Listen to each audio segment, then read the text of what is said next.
मी सुरुवातीलाच सगळ्यांना सांगतो की काही जणांची निवेदनं राहिलेली आहेत, परंतु मीटिंग संपल्यानंतर मी थांबणार आहे. त्याच्यामुळे कुणी काही गैरसमज करून घेऊ नये. काय होतं, सभा चालूत असताना तुम्ही निवेदन दिली की सभा जरा डिस्टर्ब होते.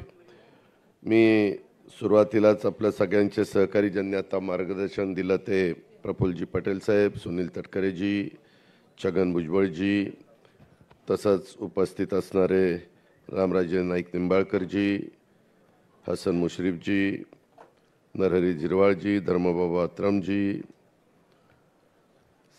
संजय बनसोडेजी, सुबोध मोहितेजी, समीर भुजबळजी, नरेंद्र राणेजी, शिवाजीराव नलवडेजी, शिवाजीराव गर्जेजी, आपले राष्ट्रवादी काँग्रेस पक्षाचे सर्व लोकसभेचे सन्माननीय उमेदवार,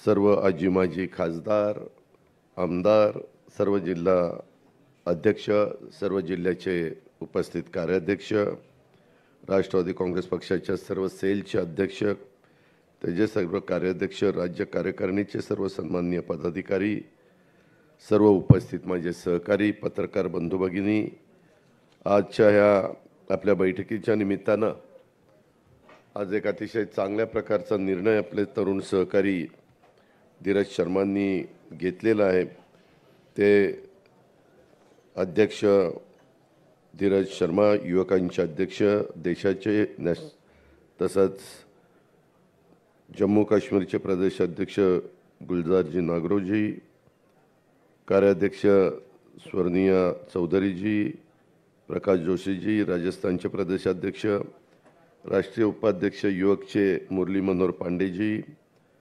युवकचे बिहारचे प्रदेशाध्यक्ष वरुण कुमारजी, आसामचे युवक अध्यक्ष प्रदेशाध्यक्ष अनूप दासजी, उत्तराखंडचे सौरव अहुजाजी, आमच्या गुजरातचे जिग्नेश जोशीजी, हरियाणाचे निलेश शर्माजी, बिहारचे प्रदेशाध्यक्ष अविनेश पाठकजी, गुजरातचे रोहित टाडाजी, उत्तर प्रदेशचे रोशन सैनीजी, हरियाणाचे साहिबान अहमदजी, सर्व आज आमच्या लिस्ट बरीच मोठी आहे, परंतु धीरज शर्माजींच्या बरोबर ज्यांनी आजपासून आपल्या सर्वांच्या बरोबर काम करण्याचा निर्णय घेतला, राष्ट्रवादी काँग्रेस पक्षाच्या बरोबर काम करण्याचा देश पातळीवर आणि त्या राज्यामध्ये जो निर्णय घेतला, ते उपस्थित असणारे सर्व ज्यांनी प्रवेश केला ते सर्व आमचे सहकारी,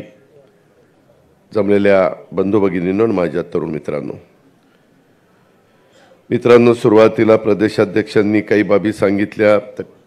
भुजबळ साहेबांनी, प्रफुल्लभाईंनी त्यांनी पण आपल्याला मार्गदर्शन केलं. धीरजनी कशा कारणाकरता तो फार खोलात शिरला नाही, हरकत नाही, परंतु ज्यावेळेस मी धीरजशी स्वतः बोललो, स्वतः प्रफुल्लभाई बोलले, स्वतः सुनील तटकरेजी बोलले, इतर पण अनेक सहकारी मला सतत फोन होत होते, 15-1 दिवसात दादा आम्हाला धीरजला घेऊन तुमच्याशी बोलायचं आहे. आणि तशा पद्धतीने, कारण आज अनेक ठिकाणी संघटनेची जबाबदारी धीरज शर्मांच्यावर आपल्या राष्ट्रवादी काँग्रेस पक्षाने आपण एकत्र सगळे काम करत असताना दिलेली होती. ते वर्किंग कमिटीचे मेंबर होते, नॅशनल स्पोक्समन होते, तसंच इंडिया यूथ फ्रंटचे कन्व्हेनर होते, नॅशनल प्रेसिडेंट नॅशनलिस्ट यूथ काँग्रेसचे होते, को इन्चार्ज सेंट्रल ऑफिसचे नॅशनलिस्ट काँग्रेस पार्टीचे होते, आणि स्टार कंपनीवर महाराष्ट्र लोकसभा समिती हे जे पण ते त्या ठिकाणी पदाधिकारी होते. आणि त्यांच्याबरोबर असंख्य सहकारी आज त्यांच्याबरोबर आलेले आहेत.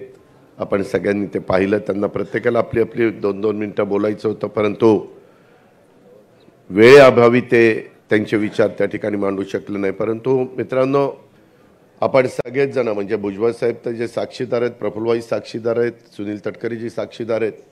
10 जून 1999ला शिवाजी पार्कला ज्यावेळेस पवार साहेबांनी, संगमाजींनी, तारिक अनवरजींनी आणि असंख्य मान्यवरांनी, मग त्याच्यामध्ये भुजबळ साहेब होते, पिचड साहेब होते, प्रफुल्ल पटेलजी होते, पदमसिंह पाटील होते, विजयदादा होते, मोहिते पाटील, मधुकर पिचड होते, हे सगळेजण सिनियर नेते. आम्ही त्याच्यामध्ये त्यावेळेस ज्युनियर होतो, परंतु हे सगळे सिनियर नेत्यांच्या साक्षीनं स्वाभिमानातनं आपण राष्ट्रवादी काँग्रेस पक्षाचा स्थापना केली, परकीय मुद्दा काढून केली आणि त्याच्यानंतर सातत्याने बदल कसे होत होते. 4 महिन्यातच ज्या मुद्दा समोर ठेवून आपण पक्ष काढला तोच मुद्दा बाजूला केला आणि लगेचच जूनला पक्ष काढला. जुलै, ऑगस्ट, सप्टेंबर, ऑक्टोबर 4 महिन्यात तर आपण तिथं आघाडीमध्ये गेलो आणि काँग्रेसच्या बरोबर सरकार स्थापन केलं. हा सगळा इतिहास तुम्हाला सगळ्यांना माहिती आहे, त्या खोलामध्ये मला फार जायचं नाही. परंतु नंतरच्या काळामध्ये अनेकांनी संघटनेची जबाबदारी चालवत असताना जे सन्माननीय पदाधिकारी असतात त्यांचा मान सन्मान, धीरजने त्याचा उल्लेख केला आपल्या भाषणामध्ये. लोकांना, कार्यकर्त्यांना फार काही कामं 100% झालीच पाहिजे अशातला भाग नाही, परंतु मान सन्मान मिळाला पाहिजे. आपली ती महाराष्ट्राची संस्कृती, ती देशाची संस्कृती आहे आणि पहिल्यापासून सगळेच जण वडीलधारी यांना मान सन्मान देत आलेले आहेत, इतर लोकांना पण मान सन्मान देत आलेले आहेत.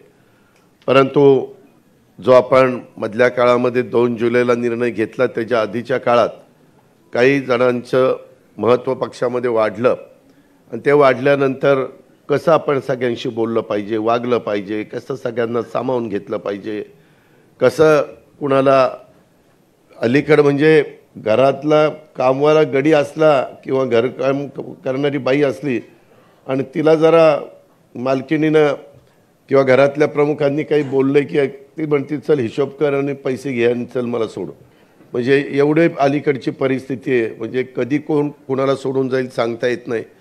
एवढं प्रत्येक जणाला आपला मान सन्मान ठेवावा असं वाटत असतं, परंतु तसं काही बाबतीमध्ये काही ठिकाणी घडत नाही आहे आणि त्याचा फार वेगळ्या प्रकारचा अनुभव विशेषतः ह्या निवडणुकीच्या निमित्तानं मला, म्हणजे अनिल बायदास पण इथं बसलेत, बारामती लोकसभा मतदारसंघात फिरत असताना त्यांना पण त्या ठिकाणी अनेकांनी ऐकवलं, कार्यकर्त्यांनी किंवा धीरजशी मी ज्यावेळेस बोलत होतो, इतर काही त्यांच्या सहकाऱ्यांशी बोलत होतो, त्यांनी पण ते सांगितल्यानंतर मी आश्चर्यचकित झालो.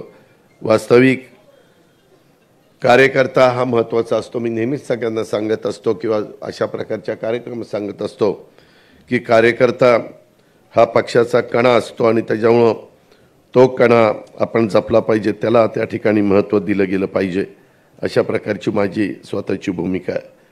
मित्रांनो, सर्वप्रथम मी तुमच्या सर्वांचं, आपण जी काही मेहनत घेतली आणि लोकसभा निवडणुकीच्या निमित्तानं जे आपण काम केलं त्याबद्दल मी तुमच्या सर्वांचं मनापासून कौतुक करतो.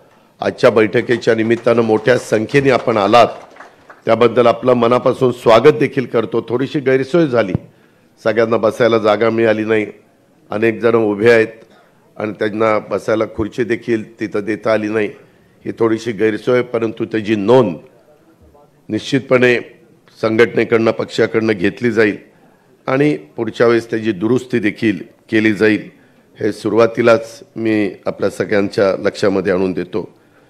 मित्रांनो, निवडणूक ही राजकीय पक्षासाठी फक्त सत्ता मिळवण्याचं साधन आहे असं मी पण मानत नाही आणि आपल्यातले बरेच जण पण मानत नाहीत. निवडणूक हे आपण सर्वांनी 5 वर्षात लोकांच्या मध्ये जे काम केलेलं असतं त्याचं मूल्यमापन लोक त्या ठिकाणी करतात आणि आपल्याला कौल देतात. लोक देतील तो कौल मान्य करून आपण पुढे जायचं, हे ध्यानात घेऊन आपण आजपर्यंत वाटचाल करत आलेलो आहे. कधी विजयाचा उन्माद देखील होऊन द्यायचा नाही आणि पराभवानी खचून पण जायचं नाही, अशा प्रकारची भूमिका सर्वांनीच कुठल्याही राजकीय पक्षामध्ये असताना प्रत्येकाने घेतली पाहिजे. निवडणूक हा राजकीय कार्यकर्त्याचा तसं बघितलं तर श्वास आहे. कार्यकर्ता लोकांमध्ये असतो, तो लोकांची आणि पक्षाची सातत्याने कामं करत असतो आणि त्यामुळे निवडणुकीत त्यानं लोकांची कामं किती केली आणि त्यानं किती केलेल्या कामांवर हक्कांनी तो किती मतं पक्षाच्यासाठी आणि आपल्यासाठी आणू शकतो याची परीक्षा असते. आपण नवीन राजकीय भूमिका घेतल्यानंतर ही आपल्या सर्वांची पहिलीच निवडणूक होती, ही आपण सगळ्यांनी अनुभवली.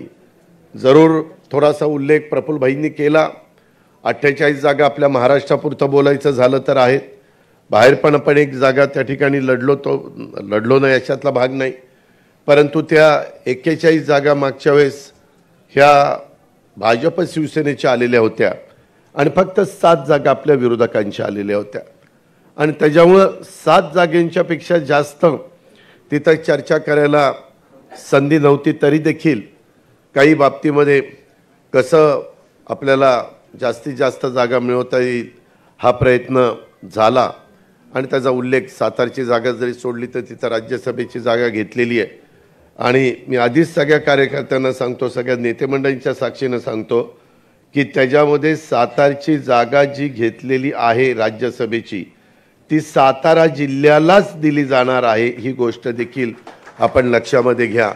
नाहीतर मग पुन्हा बाकीचे इतर जिल्ह्यातले मग आले ना जागा तर द्या ना, ते आम्हाला द्यायला काय हरकत आहे.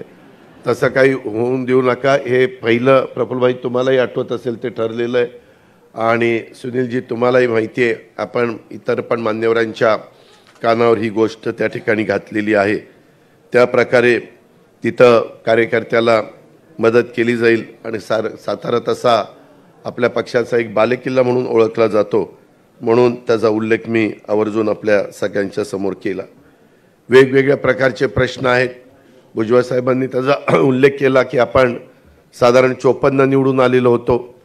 उद्याच्याला 288 जागांचा ज्यावेळेस निर्णय घेतला जाईल त्यावेळेस काय होईल त्याच्याबद्दल काळजी वाटणं साहजिक आहे, मी नाही असं म्हणत नाही, परंतु तसं काही समजण्याचं कारण नाही. त्याच्यामध्ये व्यवस्थितपणे पक्षाच्या कार्यकर्त्यांचा, पक्षामध्ये काम करणाऱ्या सगळ्या माझ्या जीवाभावाच्या सहकाऱ्यांचा मान सन्मान ठेवला जाईल. त्या जिल्ह्यामध्ये साधारण काही ना काही राष्ट्रवादी काँग्रेस पक्षाला जागा मिळेलच अशा प्रकारची आखणी करूनच आणि थोडंसं सुरुवातीपासूनच ह्याच्यामध्ये लक्ष घालून, कारण नंतर काही वेळेस इतका शेवट आता नाशिकच्याच जागेच्या संदर्भात तुम्हाला आठवत असेल तिथं खाली बहुतेक आमदार आपल्या विचाराचे होते, म्हणजे भाजपाने आपल्या विचाराचे, आणि तिथली जागा तिथं देत असताना थोडा विलंब लागला आणि त्याच्याबद्दल अनेकदा माणिकरावांनी असेल, सरोजने असेल, बाकीच्या आमच्या हिरामणने असेल किंवा इतर माझ्या सहकाऱ्यांनी पण तिथल्या बोलून दाखवलं की ह्याच्याबद्दल असं करून चालणार नाही आणि मग समोरचे लोक कामाला लागतात, प्रचाराला लागतात आणि त्याचा फटका हा निश्चितपणे आपल्या सगळ्यांना म्हणजे महायुतीला बसतो. अशा प्रकारचा सुतोवाच त्या ठिकाणी झाला आणि ही गोष्ट मी नाकारू शकत नाही. मगाशी मी धीरज आणि ह्या सगळ्यांशी बोलत होतो, प्रफुल्लभाईंनी पण त्याचा उल्लेख केला.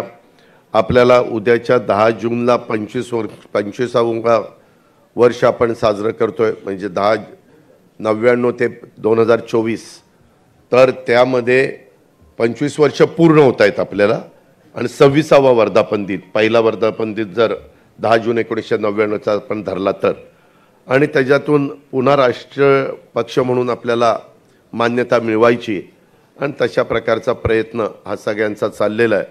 आजच्या ह्या पक्षप्रवेशाच्यामुळं धीरज आणि बाकीच्या सगळ्या प्रदेशाध्यक्षांनी युवकच्या आणि इव्हन फादरच्या पण अध्यक्षांनी ज्यांनी प्रवेश केलेला आहे त्याच्यातनं तिथं पक्षाची ताकद वाढवण्याच्या करता निश्चितपणे मदत झाल्याशिवाय राहणार नाही. त्यांचं सर्वांचं आपण स्वागत केलेलंच आहे आणि पुढचं अधिवेशन कुठं घ्यायचं ज्याचा उल्लेख सुनील तटकरे यांनी केला, मग ते षण्मुखानंदला घ्यायचं का तालकटोराला दिल्लीमध्ये घ्यायचं ते आम्ही त्या ठिकाणी ठरवू. 10 जूनलाच होईल असं सांगता येत नाही, कारण 10 जूनला जर काही वेगळं दिल्लीमध्ये त्या दिवशी घडलं तर 2 दिवस पुढं पण ते जाण्याची शक्यता नाकारता येत नाही. 2-3 दिवस ह्याची पण कृपा करून कार्यकर्त्यांनी नोंद घ्यावी. पण 10 जूनला आपला वर्धापन दिन आहे, तो मात्र वेगवेगळ्या भागामध्ये चांगल्या पद्धतीनं साजरा करण्याच्या बद्दलचा कार्यक्रम हा सगळ्या जिल्हाध्यक्षांना, कार्याध्यक्षांना, सगळ्या माझ्या सहकारी मित्रांना दिला जाईल. त्याबद्दल आपण यत्किंचितही शंका मनामध्ये बाळगू नका, अशा प्रकारची विनंती मी आपल्या सगळ्यांना करीन. मित्रांनो, वेगवेगळ्या प्रकारचे प्रश्न आहेत. विशेषतः पाण्याचे साठे अतिशय कमी झालेले आहेत. 5% कपात, 10% कपात, 15% कपात. वादळ पश्चिम बंगालमध्ये धडकलेलं आहे. प्री मान्सून काही भागामध्ये मोठा कोसळला आहे. हवेच्या वादळी वाऱ्यामुळं प्रचंड नुकसान झालं, पत्रा उडून गेला. तरी देखील त्याच्यामध्ये आपण लक्ष घातलं आणि 25 जिल्ह्यामध्ये साधारण 10,000 हेक्टरचे पंचनामे कालपर्यंत झालेले आहेत. पंचनाम्याचं काम सुरू आहे. कारण तो काही ठिकाणी जनावरं मेलीत, काही ठिकाणी मनुष्यहानी पण झालेली आहे, पत्रे पण उडालेले आहेत, घराचंही नुकसान झालेलं आहे, पिकांचं उन्हाळी पिकांचं नुकसान झालेलं आहे आणि काही भागामध्ये प्रचंड मोठ्या प्रमाणात टँकरनी पाणी पुरवठ्याची मागणी आहे. ती पण मागणी पूर्ण करण्याचं काम आपण करतोय आणि त्याच्यामध्ये सातत्याने आपलं लक्ष आहे. त्यामध्ये ज्या दिवशी आपल्या इकडचं मतदान झालं त्याच्यानंतर ताबडतोबच मंत्रालयामध्ये बसून आमचा सगळ्यांचा आढावा चाललेला आहे. स्वतः मुख्यमंत्री पण घेत आहेत. आज देखील राज्यातील मान्सूनपूर्व तयारीच्या अनुषंगाने आढावा बैठक होती, पण तो आपली बैठक लागल्यामुळं आम्ही मुख्यमंत्र्यांना म्हणालो की उद्या 12 वाजता ती बैठक घ्या. त्याच्यामुळं मान्सूनपूर्व तयारीची पण बैठक उद्या होणार आहे आणि 350व्या शिवराज्याभिषेक महोत्सव 350वा यंदाच्या वर्षी आपल्याला साजरा करायचा आहे आणि त्याचाही उद्याच्याला आम्ही बैठक त्या ठिकाणी ठेवलेली मुख्यमंत्र्यांच्या अध्यक्षतेखाली. ती पण साधारण उद्याच्याला होईल. मला लोकप्रतिनिधींना इथं बरेचसे आमदार आहेत म्हणून त्यांना सांगायचं आहे की या सगळ्याच्या संदर्भात मदत पुनर्वसन खात्याचे मंत्री इथंच आहेत. किती तारखेला आपण बैठक घेतली होती? 21 तारखेला. 21 तारखेला आम्ही बसलो होतो मंत्रालयामध्ये. आम्ही फार टी व्हीकडं किंवा प्रेसकडं जात नाही. बैठक घेतली, अमकं झालं तमकं झालं, फोटो काढा आणि ते सोशल मीडियाला टाका आणि ते अमकं करा. त्याच्यामध्ये थोडीशी आचारसंहितेची अडचण होती. आपण खरं तर 20 तारखेला महाराष्ट्रातल्या निवडणुकीचं मतदान झालं 5व्या टप्प्यातलं आणि ते झाल्यानंतर आम्ही नितीन करीर म्हणून आपले चीफ सेक्रेटरी आहेत, त्यांना सांगितलं तुम्ही निवडणूक आयोगाला कळवा की आता इथं आचारसंहिता शिथिल करा, काढून टाका नका, शिथिल करा की ज्याच्यातनं काही निर्णय मंत्र्यांना घ्यायला सोपं जाईल, कॅबिनेट घेता येईल, कॅबिनेटमध्ये देखील काही निर्णय घेता येतील. कारण आज माझ्याकडे सकाळी काय आमदार भेटायला आलेले होते आणि त्यावेळेस त्यांनी विषय काढला. मी नितीन करीरांना फोन लावला आणि विचारलं की त्यांना आढावा बैठक घेता येईल का, तर ते लोकप्रतिनिधी असताना देखील दुष्काळी आढावा बैठक त्यांना घेता येत नाही. म्हणून आम्ही त्याच दिवशी पत्र पाठवलं आणि बाबा ते लवकर आम्हाला कळवा. तिथं त्यांची परवानगी घेऊन करता येतं, परंतु अजूनपर्यंत आलं नाही. कदाचित आज काही त्याच्याबद्दलचं मत ते व्यक्त करतील, परंतु तो निवडणूक आयोगाचा अधिकार आहे. ही गोष्ट आपल्याला मान्यच करावं लागेल. आता आजच्या पण ह्या 2 बैठका उद्यावर आपण ढकलल्यात, त्याच्याबद्दल देखील आपण त्यांची पूर्व परवानगी घेतलेली आहे. हे पण मी आपल्या सगळ्यांच्या लक्षामध्ये आणून देऊ इच्छितो. आणि त्याच्यामुळं ह्या दुष्काळाच्या बद्दलचा पिण्याचा पाण्याचा प्रश्न, अवकाळी पाऊस, वादळी वारं, हे सगळं जे काही झालेलं आहे त्याच्या संदर्भामध्ये कुठंही काही अपघात, वेगवेगळ्या प्रकारचे, पुण्यामध्ये झालेली घटना, जळगावमध्ये झालेली घटना, नागपूरमध्ये झालेली घटना, डोंबिवलीचा झालेला स्फोट, त्याच्यामध्ये नाहक काही जणांचा बळी गेला, अनधिकृत होल्डिंगचा अपघात जो झाला त्याच्यामध्ये बऱ्याच ज्यांचा काही संबंध नव्हता अशा निष्पाप लोकांना स्वतःचा जीव गमवावा लागला. अशा काही घटना ह्या अलीकडच्या काळामध्ये घडतायत. काही अपघातच आहेत, परंतु ते अपघात घडू नये म्हणून जी काळजी घ्यायला पाहिजे, अनधिकृत मोठ्या प्रमाणावर आपले होल्डिंग आपण हटवण्याचं काम सगळ्या राज्यामध्ये सगळ्यांना दिलेलं आहे आणि त्याच्यामध्ये अशा वेगवेगळ्या प्रकारच्या ह्या सगळ्या गोष्टी आहेत आणि त्यामध्ये बारकाईनं लक्ष घातलेलं आहे. कुठंही राजकीय हस्तक्षेप न होऊन देता, कुणालाही त्याच्यामध्ये न वाचवता, जो दोषी असेल त्याच्यामध्ये योग्य पद्धतीनं कारवाई. आता ज्या मुलाने ॲक्सिडेंट केला त्यालाही ताब्यामध्ये घेतलेलं आहे, त्याच्या बापालाही ताब्यामध्ये घेतलेलं आहे, त्या बापाच्या बापाला पण ताब्यामध्ये घेतलेलं आहे. म्हणजे सांगायचं तात्पर्य 3 जणांना ताब्यामध्ये घेतलेलं आहे आणि त्यांचा सगळं जे काही चौकशी आहे ती अतिशय निष्पक्षपणे चौकशी होईल. त्याबद्दल आपण अजिबात काळजी करू नका. विरोधक त्याचा बाऊ करण्याचा प्रयत्न करतात. अर्थात पुणेकर नाही तर संपूर्ण महाराष्ट्र हळहळलेला आहे आणि आमचा देश पण हळहळलेला आहे. तशा प्रकारच्या बातम्या पण आपण सगळ्यांनी बघितलेल्या आहेत आणि त्याच्याकरता कायदा सुव्यवस्था नीटपणे चोख व्यवस्था राहण्याच्या दृष्टिकोनातनं जी काही खबरदारी राज्य सरकार म्हणून राज्य सरकारने घेतली पाहिजे, पोलीस खात्याने घेतली पाहिजे, ती निश्चितपणे घेण्याचं काम चालू आहे आणि त्याच्यातनं काही पोलीस पण सस्पेंड केले, काही डॉक्टरांना पण ते रक्त तपासणीच्या मध्ये काही गडबड केलेली आहे, त्याच्याही बद्दल त्यांच्यावर ॲक्शन घेण्यात आलेली आहे. अशा प्रकारे ह्या सगळ्या कामामध्ये लक्ष घातलं गेलेलं आहे, त्याचाही उल्लेख मी आवर्जून आपल्या सगळ्यांच्या साक्षीने करीन. मगाशी भुजबळ साहेबांनी जे काही सांगितलं की आता मध्ये दिवस कमी राहतात, एक तर 10 जूनला आपलं अधिवेशन होणार होतं, आपण अंतरिम बजेट दिलं, त्याच्यानंतर राहिलेल्या 8 महिन्याचं बजेट मला द्यायचं होतं 10 जूनला. 10 जूनला पहिल्यांदा पुरवणी मागण्या आल्या असत्या आणि नंतर मी बजेट मांडणार होतो, पण ते थोडंसं पुढं जाईल. कामकाज सल्लागार समितीची बैठक उद्याच्याला मी CM साहेबांना मध्ये एकदा सांगितलं, परंतु आज गडकरी साहेबांचा वाढदिवस आहे, मी त्यांच्या वाढदिवसाच्या निमित्तानं देखील आपल्या सर्वांच्या वतीनं त्यांना मनपूर्वक शुभेच्छा या ठिकाणी देतो. सकाळीच माझा फोन झालेला होता, पण त्या निमित्तानं उद्याच्याला आम्ही कामकाज सल्लागार समितीची बैठक कधी घ्यायची ते ठरवू आणि ते 10 जूनलाच ठेवायचं का 17 जूनला करायचं का अजून काही 23 जूनला करायचं ते ठरवलं जाईल आणि ते तुम्हाला सगळ्यांना पेपरमध्ये मीडियाच्या माध्यमातून पाहायला मिळेलच आणि त्याचा बाकीच्या पण तुम्हाला त्याच्या संदर्भातले व्हॉट्सअप केले जातील. अशा प्रकारची माहिती मी ह्या निमित्तानं आपल्या सगळ्यांना देतो. एकंदरीतच मगाशी बोलत असताना आणि हां त्याच्यामुळं ते बजेट एकदा दिलं की त्या बजेटमधले मगाशी त्यांनी भुजबळ साहेबांनी मुंबई पदवीधर, मुंबई शिक्षक हे 2 मतदारसंघाची निवडणूक लागली आणि ती फार सिंधुदुर्ग, रायगड, रत्नागिरी, मुंबई, ठाणे, पालघर असा तो भला मोठा मतदारसंघ आहे, बरोबर ना? नाही, ती एक झाली. नाशिकची दुसरी, नाशिक, जळगाव, नगर, नंदुरबार आणि धुळे ती दुसरी निवडणूक आहे आणि त्याच्यामुळे या पुन्हा आचारसंहिता.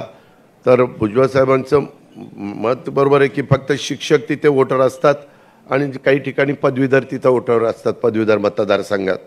तर तशा पद्धतीनं ह्या सगळ्याच सारख्या अशा निवडणुका लागल्या तर मग काहीच काम करता येणार नाही. तर त्याची परवानगी आपण घेऊ आणि त्याच्यात लोकप्रतिनिधींना पण त्यांच्या ह्या मधल्या काही काळामध्ये जी काही कामं करणं तातडीनं गरजेचं आहे त्या प्रकारे कामं केली जातील. मी पण साधारण 7 दिवसातले 4 दिवस मंत्रालयात बसणार आहे आणि 3 दिवस फिरतीवर राहणार आहे. आपल्याला आता विभागाचे पण मेळावे घ्यावे लागतील, आपल्याला आता जिल्ह्याचे पण मेळावे घ्यावे लागतील, आपल्याला सुरुवातीपासूनच कामाला लागावं लागेल. मागच्या वेळेस आमचं ठरलेलं होतं एक बघा वल्लभभाई पटेलचा स्टेडियम ना, ते वल्लभभाई पटेल स्टेडियमवर एक मेळावा झाला आणि त्याच्यानंतर जिल्ह्याचे पण मेळावे घ्यायला लावले महायुतीचे, ते पण झाले. पण आमचे नंतर विभागाचे मेळावे काही घेऊ असं करून ते हे झालं. मी उद्याच्याला त्यांना सांगेल की आपण एकत्र घेऊ, परंतु त्यांना जर त्याच्यातनं वेळ नाही मिळाला तर किमान राष्ट्रवादी काँग्रेस पक्षाचे तर आपण त्या ठिकाणी सुरूच करू, कारण काही ठिकाणी पाऊस असतो, कोकणात पाऊस सुरुवातीला येतो, काही ठिकाणी उशिरा येतो. तर त्याचं साधारण गणित बघून आपण ते मेळावे घेऊ, जेणेकरून आपल्याला आता विधानसभेच्या तयारीला तातडीनं लागणं नितांत गरजेचं आहे. ही गोष्ट देखील आपण सगळ्यांनी ध्यानामध्ये घेतली पाहिजे आणि त्याची नोंद पक्ष म्हणून पक्षाच्या स्तरावर आम्ही सगळ्यांनी घेतलेली आहे. ही पण बाब मी तुमच्या सगळ्यांच्या लक्षामध्ये आणून देऊ इच्छितो. वेगवेगळ्या बराचसा अनुभव निवडणुकीच्या निमित्तानं आला. मला बऱ्याचदा वाटायचं की देश पातळीवरची निवडणूक आहे का कुठली निवडणूक आहे, कुठलाही मुद्दा चालायचा रोज सकाळी 9:30-10ला तर भोंगा वाजतोच, तो तर काही हटतच नाही. मग ते काहीतरी भोंगा वाजला की त्याला कोणीतरी उत्तर द्यायचं आणि मीडिया पण त्याच बातम्या चालवतो. अशा पद्धतीनं म्हणजे देशाचं भवितव्य ठरवणारी निवडणूक, 140 कोटी जनतेचा कारभार 5 वर्षाच्या करता कोणाच्या हातामध्ये स्थिर राहू शकतो ही निवडणूक. आणि असं असताना मात्र कुठंतरी जातीपातीचा विचार केला जात होता. आता वास्तविक मायनॉरिटीच्या बद्दल एवढे चांगले निर्णय, मी पण अनेक वर्ष सरकारमध्ये आहे, मी पण काँग्रेसच्या बरोबर म्हणजे भुजबळ साहेब असतील आम्ही सगळ्यांनीच अनेकांनी काँग्रेसच्या बरोबर पण सरकार आम्ही चालवले, त्याच्यामध्ये उद्धव ठाकरे साहेबांच्या बरोबर पण सरकार चालवलं, त्याच्यामध्ये आत्ता आम्ही एकनाथराव शिंदे देवेंद्रजींच्या बरोबर पण सरकार त्या ठिकाणी चालवतं. आणि या सगळ्या काळामध्ये जे जे आत्ता निर्णय झाले त्याच्यात सगळ्यात चांगले निर्णय ह्यावेळेस झालेले. तर मायनॉरिटीला चांगल्या प्रकारचा निधी आपण आमदारांच्या मार्फत दिलेला होता. मौलाना आझाद महामंडळाला 1000 कोटी रुपयाचं भागभांडवल त्या ठिकाणी केलेलं होतं. त्याच्या संदर्भामध्ये आपण दफनभूमी, स्मशानभूमी, वक्फ बोर्ड ह्याच्या सगळ्याचे जे काही प्रश्न अडीअडचणी असतात, उर्दू शाळा, ह्या सगळ्याच्याबद्दल त्याच्यामध्ये जातीनं लक्ष घातलेलं होतं, जे कधीच पाठीमागे इतक्या मोठ्या प्रमाणावर घातलं गेलेलं नव्हतं. आणि वातावरण त्या ठिकाणी चांगलं होतं. मगाशी जे काही प्रफुल्लभाईंनी सांगितलं, थोडंसं उजरता उल्लेख भुजबळ साहेबांनी केला. मी पुन्हा राष्ट्रवादी काँग्रेस पक्षाच्या देशातनं आलेल्या मान्यवरांना पण आणि राज्याच्या कानाकोपऱ्यातनं आलेल्या माझ्या सहकाऱ्यांना पण सांगू इच्छितो, काही झालं तरी शाहू फुले आंबेडकरांची विचारधारा राष्ट्रवादी काँग्रेस पक्षाने सोडलेली नाही, पुढेही कधी राष्ट्रवादी काँग्रेस पक्ष सोडणार नाही.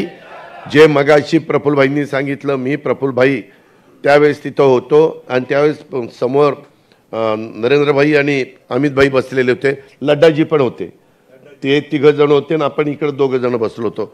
त्यावेळेस मी त्यांना स्पष्ट ह्या भाषेमध्ये सांगितलं की आमची शाहू फुले आंबेडकरांची विचारधारा आहे. आम्हाला तुमचा विकासाचा कामाचा ज्याचा उल्लेख धीरजनी भाषणामध्ये केला, विकास पुरुष म्हणून आम्ही तुमच्याकडे बघून आम्ही तुमच्याबरोबर सरकारमध्ये आलेलो आहे. राज्याचा विकास झाला पाहिजे, देशाचा विकास झाला पाहिजे, जगामध्ये देश जगामध्ये भारताचा नावलौकिक हा सर्व दूरपर्यंत वाढला गेला पाहिजे. कुणी आपल्याकडे वाकड्या नजरेने बघता कामा नये. कालच पुन्हा इस्रायलवर हल्ला झालेला आपण बघितला असेल, काल का परवाच झाला. म्हणजे अशा प्रकारच्या घटना अचानक कधी काय घडतं, रशिया किंवा युक्रेनचं काय झालं हे पण आपण त्या ठिकाणी बघितलं. म्हणजे अशा घटना घडत असताना आपल्या आजूबाजूचे पण कुठं काही गडबड करणार नाही अशा प्रकारची परिस्थिती निर्माण करण्यात आली. परंतु मला आठवतं आहे, आपल्यातल्या काही सहकारी मित्रांना आठवत असेल, आपण एकत्र काम करत असताना डॉक्टर बाबासाहेब आंबेडकरांचा पुतळा आहे मंत्रालयाच्या पलीकडं, तिथून आपण देश बचाव संविधान बचाव असा एक मोर्चा काढला होता. आणि मी त्यावेळेस फारुख अब्दुल्ला वगैरे सगळ्यांना आपण बोलवलं होतं आणि सगळ्यांनी चालत जाऊन शिवाजी महाराजांच्या गेटवे ऑफ इंडियाच्या पुतळ्यापाशी आपण गेलो आणि तिथं त्याचा समारोप तिथं केला. मी नंतर काहींना विचारलं, देश बचाव संविधान बचाव हे कसं काय आलं? म्हणले नाही, त्याच्यामध्ये कधी कधी नरेटिव्ह सेट करावा लागतो, नरेटिव्ह सेट करावा लागतो. कुणी काही म्हणलेलं नव्हतं संविधान बदलायचं काही, आणि तसंच हे आत्ता झालं. आम्ही सगळेजण बेंबीच्या देठापासून सांगत होतो, अरे संविधान बदललं जाणार नाही, संविधान दिन साजरा करण्यात आलेला आहे. बाबासाहेब आंबेडकरांना पाडण्याचं काम काँग्रेसवाल्यांनी केलं, काँग्रेसवाल्यांनी त्यांचा निवडणुकीमध्ये पराभव केला वगैरे वगैरे वगैरे.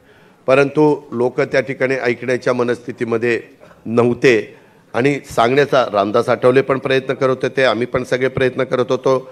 ज्याचा उल्लेख माझ्या आधीच्या वक्त्यांनी केला, त्यांनी सांगितलेलं पण खरं आहे. आम्ही पण कांद्याच्याबद्दल विशेषतः माझ्या नाशिक, नंतर पुणे, नंतर अहमदनगर अशा काही जिल्ह्याशी संबंधित हा कांद्याचा विषय, तेव्हा पण मी मोदी साहेबांना सांगितलं की हे एक्सपोर्ट चालू करा.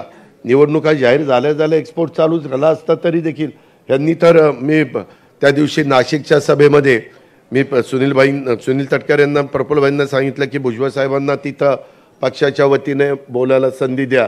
त्यांनी पत्र पण त्यांना दिलं.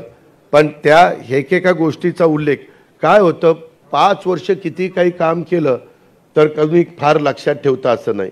आपल्या इथली शॉर्ट मेमरी जगात कुठं बघायला मिळणार नाही. अशी शॉर्ट मेमरी आपली भारतीयांची आहे, ही फॅक्ट आहे. त्याच्यावर त्या 3-4 महिन्यात काय चालते, 5-6 महिन्यात त्याच्यावरच इलेक्शनचा सगळा बाकीचं हे चालतं. म्हणजे काय होणार काय नाही होणार असं. आणि त्याबद्दल आपण सगळ्यांनी काळजी केली पाहिजे, घेतली पाहिजे. संघटना म्हणून निश्चितपणे आम्ही आमच्या स्तरावर त्या ठिकाणी काळजी घेऊच, ह्याबद्दल तिळमात्र शंका मनामध्ये कुणी बाळगू नका. पण एकंदरीत मला आठवतं आहे, आम्ही ज्यावेळेस एकत्रपणे आपण काम करायचो त्यावेळेस कधी कधी आम्हाला सांगितलं जायचं, जरा शिवसेनेवर टोकाची भूमिका घ्या, शिवसेनेला ठोका, शिवसेनेवर त्या, म्हणजे आपण एकत्र महाविकास आघाडीत असताना मी त्यांना विचारायचो काय, ते म्हणले शिवसेनेला ठोकल्यावर अल्पसंख्याकांना फार समाधान मिळतं, आनंद वाटतो. म्हणजे शिवसेनेला हे विरोध करतात आणि यावेळेस तर अल्पसंख्याक तर शिवसेनेबरोबरच जायला निघाला होता.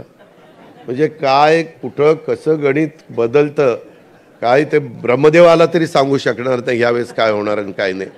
त्या माझ्या बीड, जालना आणि परभणी ह्या जिल्ह्यात तर जातीवादावरच इलेक्शन गेलं. मराठेतर म्हणजे काही काही गावामध्ये हेच सुरू झालं. म्हणजे अरे कुठं देश चाललाय, काय चाललंय, जग कुठं चाललंय, आपण कुठल्या अजून जातीपातीमध्ये कुठं अडकून बसतोय.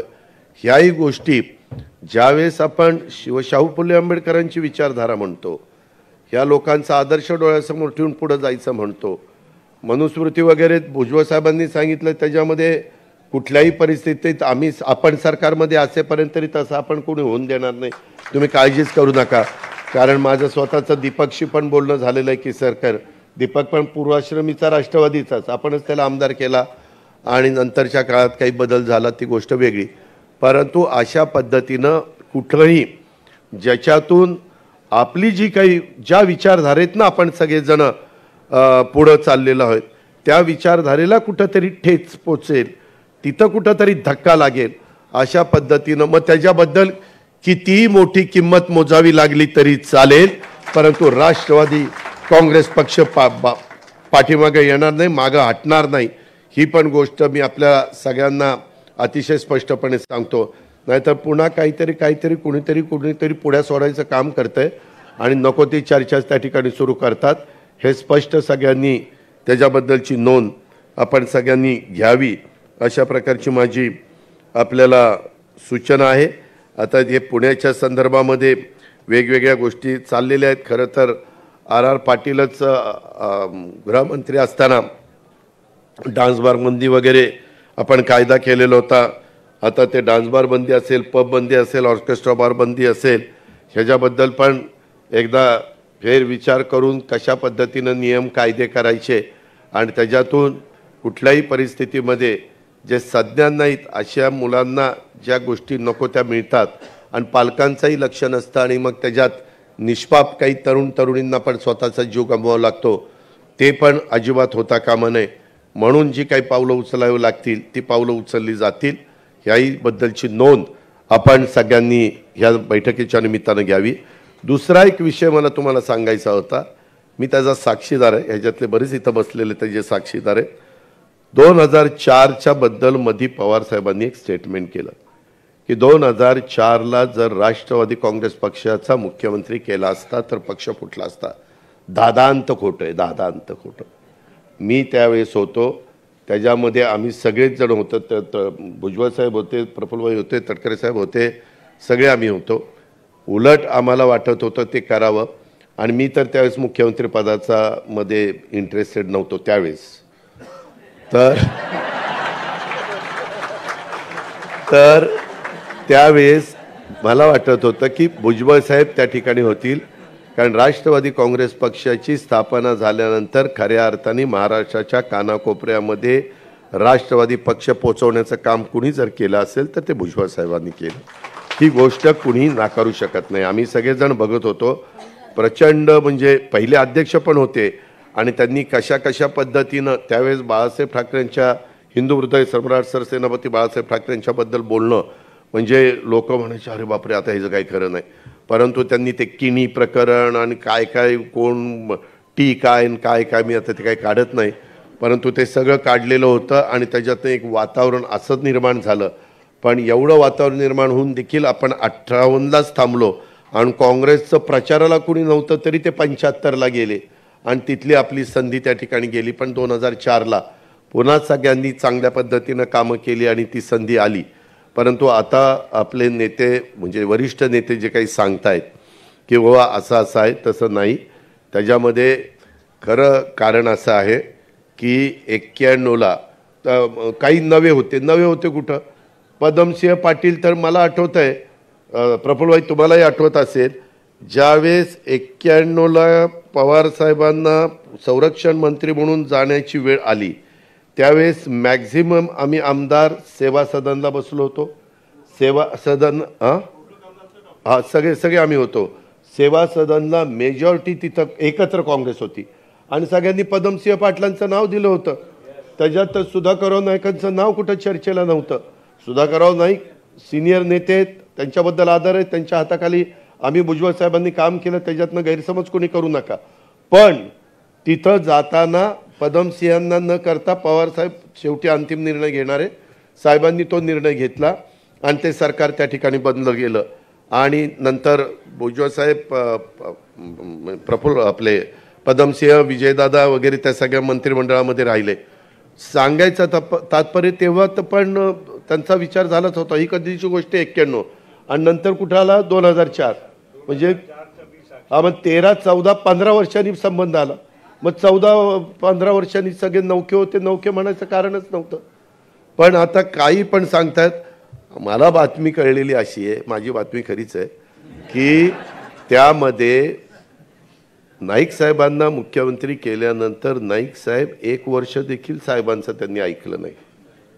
1 वर्षाच्या आतच नाईक साहेबांनी ते सावज टप्प्यामध्ये आलं की मी ते सावज टिपतो असं काय काय ते बोलले बघा. आणि 17 लोकांना आपल्याला भुजबळ साहेब काढून टाकलं.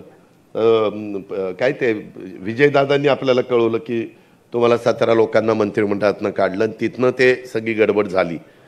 पण 2004ला कदाचित साहेबांनी प्रफुल्लभाईंनी असा विचार केला असेल की 91ला केल्यावर ह्यांनी वर्षातच नाही ऐकलं आपलं, आता जर कोणी केलं तर आपल्या दोघांना कायमचं हे दिल्लीलाच पाठवतील. त्याच्यामुळे कदाचित मुख्यमंत्रीपद घेतलं नसेल.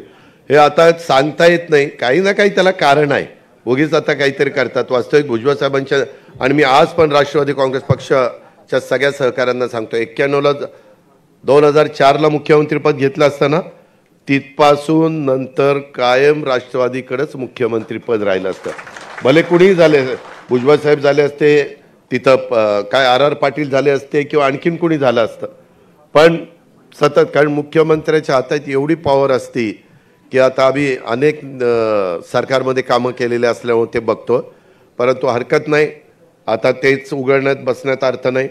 सांगायचं तात्पर्य आपण पुन्हा जोमाने कामाला लागू. जास्तीत जास्त जागा घेण्याची जबाबदारी आम्ही सगळेजण जे चर्चा करतो. हां, ते विदर्भामध्ये एक विधान परिषद, विदर्भाचे एक बरोबर आहे, एक विधान परिषद घेतली आणि अजून एक खानदेशमध्ये एक घ्यायची. ते तटकरे साहेबांचं आपलं आणि तुमचं आणि देवेंद्रजीचं बोलणं झालं. फक्त एकाशी बोलायचं आहे. त्याच्यावर ते 2 तरी त्या विधान परिषद आपण जास्त घेणार आहेत.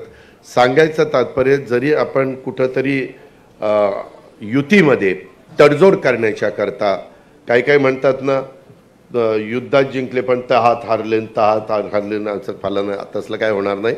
युद्धात पण जिंकलं जाईल आणि तहात पण जिंकलं जाईल. तुम्ही काही काळजी करू नका. त्या पद्धतीनं आपण काम करू. आणि इतर जर मान्यवरांनी खरं तर काही आज आम्हाला काही जिल्हाध्यक्षांच्या पण काही बाबी ऐकायच्या होत्या, परंतु वेळ बराच झालेला होता आणि धीरजनी पण सांगितलेलं होतं, धीरजची चर्चा झाली नाही. सगळे मान्यवर परराज्यातनं सगळे आलेले होते. थोडंसं घाईत हे सगळ्या गोष्टी झाल्या, परंतु एकदा तुम्हाला सगळ्यांना घेऊन बसणं गरजेचं होतं.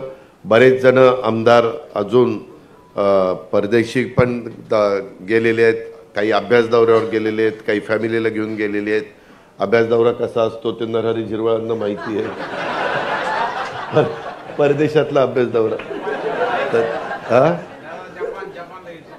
तर त्याच्यामध्ये हरकत नाही. पण काहींना वाटतं की काही जण म्हणजे जावं 4 दिवस कुठं फॅमिलीला घेऊन, आणि त्या पद्धतीनं काही जण येऊ शकलेले नाहीत. आणि काही बाबतीमध्ये आम्ही खरं तर 22लाच मीटिंग घेणार होतो, परंतु त्यावेळेस लगेच मीटिंग घेणं बरोबर नाही म्हणून ती आज 27ची तारीख आपण काढली. मला लोकप्रतिनिधींना पण सांगायचं, त्यांचे जे काही असणारे काही प्रश्न असतील, इतर काही गोष्टी असतील, ते याच्याबद्दल कुठल्याही अफवांच्यावर कुणीच कार्यकर्त्यांनी, अध्यक्षांनी, सहकाऱ्यांनी विश्वास ठेवू नका. आत्ता आम्ही जे काही सांगितलेलं आहे ते त्याच पद्धतीनं आपल्याला सगळ्यांना पुढं जायचं आहे. त्याच्यामुळं कारण नसताना वेगवेगळ्या 4 तारखेच्या निकालाच्या बद्दल तर मगाशी प्रफुल्लभाईंनी थोडंसं विस्तृतपणे सांगितलेलं असल्यामुळे मी त्या खोलामध्ये जात नाही. इतर पण काही निवेदन दिलेले आहेत, काहींना अजून काही सेलचे पदाधिकारी म्हणून पाहिजे, आणखीन काही वेगवेगळ्या ठिकाणी पाहिजे, त्याच्याबद्दल पण आपण योग्य ती कारवाई करू. याबद्दलची पण नोंद आपण सगळ्यांनी ह्या निमित्ताने घ्यावी. आणि आज महायुती एक सरकार म्हणून कुठल्याही बाबतीमध्ये हे जे काही नैसर्गिक संकट आलेलं आहे त्याच्यावर मात करण्याच्या करता, त्याच्यातनं मार्ग काढण्याच्या करता कुठं कमी पडत नाही. एक चर्चा अशी पण चाललेली आहे की जून महिन्यात कदाचित पाऊसच पडणार नाही आणि मधी अशी परवा कोणीतरी पवार साहेबांनीच एक चर्चा केलेली होती आणि ते धनंजय काहीतरी परदेशात गेलाय, धनंजयच्या मुलीचा एक पदवीदान समारंभ आहे, त्याच्याकरता गेला. वास्तविक आम्ही सगळेजण या शेतकऱ्यांच्या प्रश्नाच्या संदर्भात, कारण आम्ही पण शेतकरी आहोत, त्याच्यामुळे त्या संदर्भात पण आमचं सगळ्यांचं बारकाईनं लक्ष आहे. ही बाब आपण सर्व राष्ट्रवादी काँग्रेस पक्षाच्या सन्माननीय पदाधिकाऱ्यांनी, कार्यकर्त्यांनी, सहकारी मित्रांनी लक्षामध्ये त्या ठिकाणी घ्यावी, अशा प्रकारची मी आपल्याला सगळ्यांना विनंती करतो.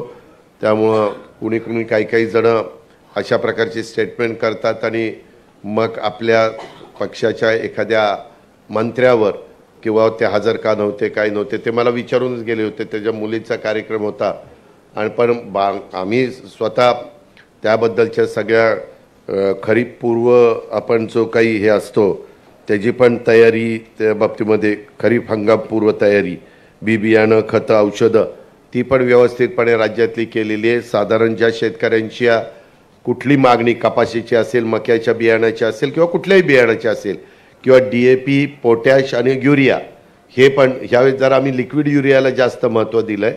आपण पण शेतकरी जे असतील त्यांनी जरा लिक्विड युरियाकडे वळलेलं जास्त शेतीच्या दृष्टीनं फायद्याचं ठरेल.